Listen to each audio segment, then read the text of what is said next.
حج ہے، عمرہ ہے، زیارات ہیں، بیرون ملک سفر ہے، وہ دن جس دن سورج نے پہلی دفعہ اپنی کرن اس زمین پہ ڈالی تھی۔ لوگوں کے مزاج کا اپنا ذائقہ، محبت دے گا، بیٹا دے گا، اولاد کی خوشیاں دے گا، زندگی کا ذائقہ اگر آپ نے چکھنا ہے، لاٹری بھی آپ کی نکل سکتا ہے، پیسہ دے گا، سیونگ دے گا، وراثت اچھی دے گا۔ السلام علیکم ناظرین، گزشتہ ویڈیو میں ہم نے ذکر کیا تھا شمس کا۔ سید محمد علی زنجانی صاحب نے فرمایا تھا کہ یہ سال جو ہے یہ سورج کا سال ہے۔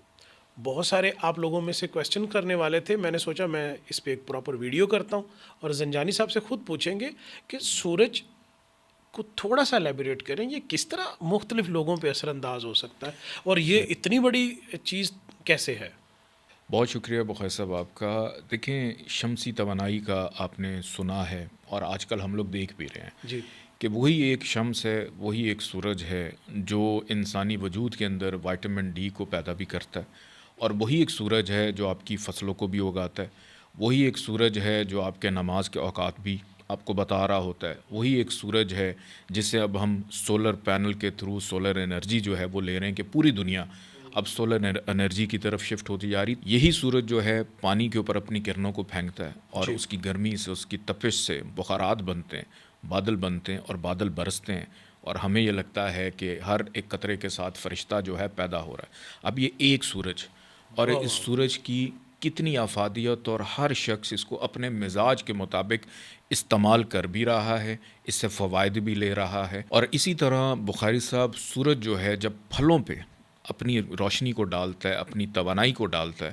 تو ہر پھل کے اندر ایک منفرد ذائقہ ہے، واہ واہ، اور ہر انسان اس ذائقے سے لطف اندوز ہو رہا ہوتا بے ہے شک، کہ سیب کا اپنا ذائقہ، مینگو کا اپنا ذائقہ، کیلے کا اپنا ذائقہ، سبزیوں کا اپنا ذائقہ، لوگوں کے مزاج کا اپنا ذائقہ، واہ کہ واہ، انسان کے اندر سورج تو ایسٹرالوجی ایک ہے، ہے نا؟ سورج ایک ہی جی ہے۔ اب بالکل بالکل، میں آپ کو چلیں مزید ڈیٹیل میں بتا دیتا ہوں کہ اگر سورج نہ ہو تو ہمارے یہ جو ٹیسٹ برڈز ہیں نا، جو ذائقہ ہم محسوس کرتے ہیں، رائٹ، تو وہ ذائقے کی انرجی کو کنٹرول بھی سورج کرتا ہے، جیسے انسان کے جذبات کو چاند کنٹرول کرتا ہے، ذائقہ یعنی ٹیسٹ برڈز جو ہیں اس کو اسٹرالوجی کے تھرو اگر ہم دیکھیں تو سورج ہی کنٹرول کر رہا ہوتا ہے۔ تو زندگی کا ذائقہ اگر آپ نے چکھنا ہے تو وہ پھر آپ کو شمس سے ہی ملے گا، واہ اور واہ، اسی سال کے اندر آپ کو ملے گا۔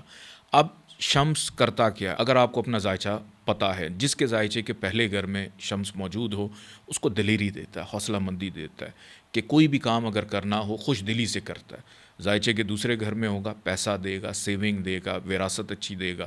تیسرے گھر میں ہوگا محنت اور محنت کا صلہ دے گا۔ چوتھے گھر میں ہوگا زمین، جائیداد، پراپرٹی، اثاثجات کا مالک کرے گا۔